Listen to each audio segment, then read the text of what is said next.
Greetings and welcome to profneel. It's a pleasure to have you here with us on a Friday afternoon. And I'm in awe of the Tatas. As you can notice that out of my 39 videos, many of them feature the Tatas. Because they have left behind, or they still, we have a lot to learn from them. And they are value driven, their ethics are fantastic.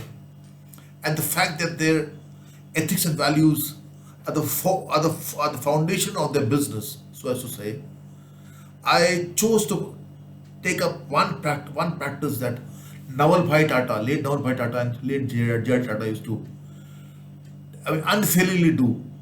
And I know of this firsthand because my first cousin was KD Skandan, who used to be the personal assistant to Navalbhai Tata. He worked at bombayhouse for 30 years. He retired from there. And it takes great people at times to remind us those little lessons of life which we tend to forget because we're too busy or we are too important in our lives. And this is the greatest of the Tatas. I'm amazed and humbled by their little gestures, little practices. Uh, and whenever Naval Bhai Tata or JD used to go on a long and exhausted tour, when they would on the return, their first thing they would do unfailingly is to handwrite thank you notes, write the name of the person and the address of the envelope, slip the thank you note into the envelope, hand it over to Skandan to post it.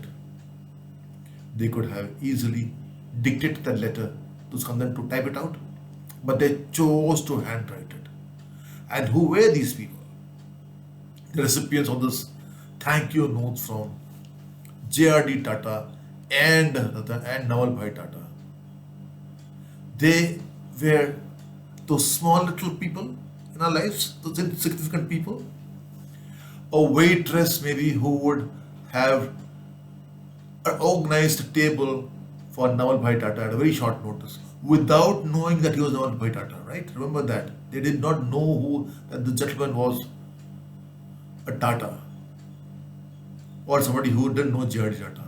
It would be a waitress who arranged that table with nice view, which requested a very short notice.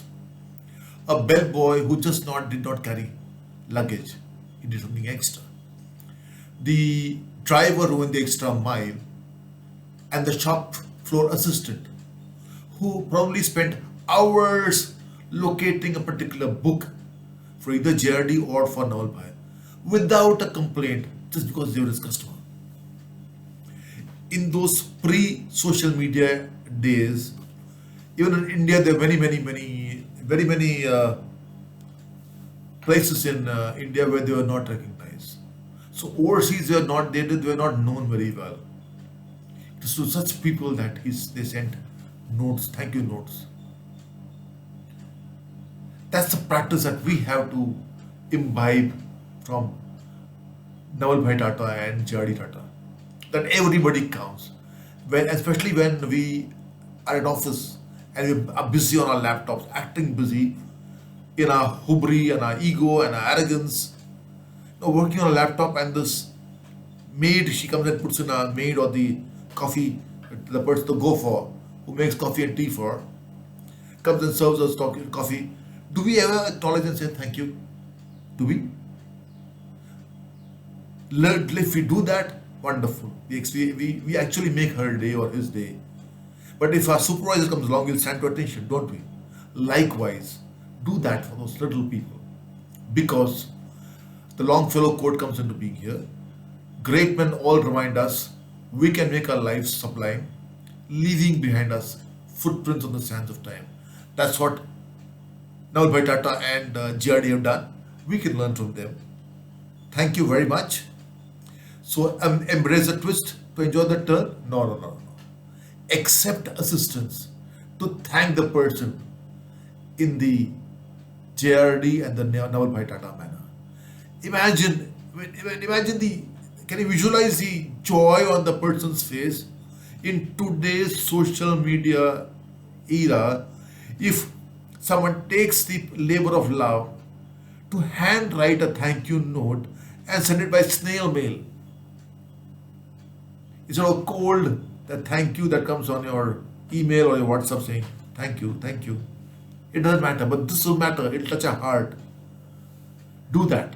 Thank you very much. I do that many a time. And it's such a got such a beautiful effect. I feel nice doing that. So can you. Thank you. Bye bye.